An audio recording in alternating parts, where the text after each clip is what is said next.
দর্শক দূরেরও কাছে যে যেখান থেকে আজকের এই ভিডিওটি দেখছেন আপনাদের সবাইকে জানাচ্ছি সন্দীপন শিল্পগোষ্ঠীর পক্ষ থেকে আন্তরিক শুভেচ্ছা অভিনন্দন। আমরা এসেছি গাইবান্ধা, যদিও এখানে কোনো গাই বাঁধা নেই, তবে অনেকগুলো গাই ছাড়া দেখেছি। আজকে গাইবান্ধার এখানে রস মঞ্জুরিতে আমাদের নিয়ে এসেছে আমাদের প্রিয় ভাইরা। আপনারা দেখছেন সবাই রস মঞ্জুরির স্বাদ নিচ্ছে। আর এখানে আমরা এই অঞ্চলে এসে বিখ্যাত এই দোকানের নাম জেনেছি। তো আমরা ভাইদের অনুভূতিটা একটু নিব। আমাদের ভাই আছে সাথে। ভাইয়া, আমরা আপনার কাছ থেকে একটু অনুভূতি নিব যে আমরা একটু আগে বলি, আমরা আজকে আসার পরে ভাইকে আমরা মেহমান হিসেবে পেয়েছি, আনফর্চুনেটলি আর কি। তো আমরা আসলে ধন্য মনে হচ্ছে ভাই থেকে, আসলে ভাইয়ের অনুভূতিটা আমরা জানতে চাচ্ছি।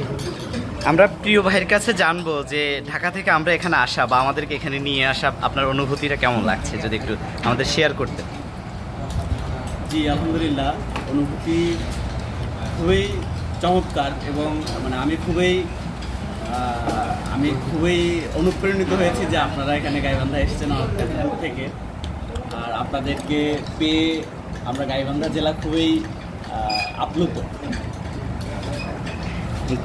দর্শক, আমার ভাই আমাদেরকে পেয়ে আবেগ আপ্লুত হয়ে গেছে আলহামদুলিল্লাহ।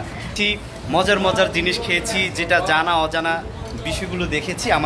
যিনি আমাদেরকে এখানে দাওয়াতে আমন্ত্রণ জানিয়েছে তার মুখ থেকে একটু শুনবো যে তার অভিমতটা আমাদেরকে একটু জানাতে। আলহামদুলিল্লাহ, আপনারা যে এখানে এসছেন, সন্দীপন শিল্পী গোষ্ঠীতে গাইবান্ধায় আসবে, এটা আমাদের জন্য কল্পনারও বাইরে ছিল যে আমরা আপনাদেরকে নিয়ে আসতে পারবো।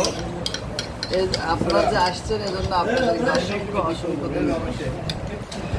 ধন্যবাদ জানাচ্ছি ভাইয়াকেও। আশাবাদী যে ভবিষ্যতে ভাইয়ারা আমাদেরকে আবারও আমন্ত্রণ জানাবে, আমরা আবারও এই গাইবান্ধার মাটিও এবং মানুষের ভালোবাসায় সিক্ত হব।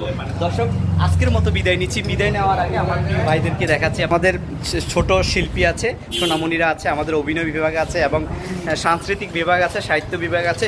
সবগুলো বিভাগের সমন্বয়ে আমাদের এই সন্দীপন, আলোর সন্দীপন। সন্দীপনের স্লোগানটা একটা বলে দিলে আমি শেষ করে নিব।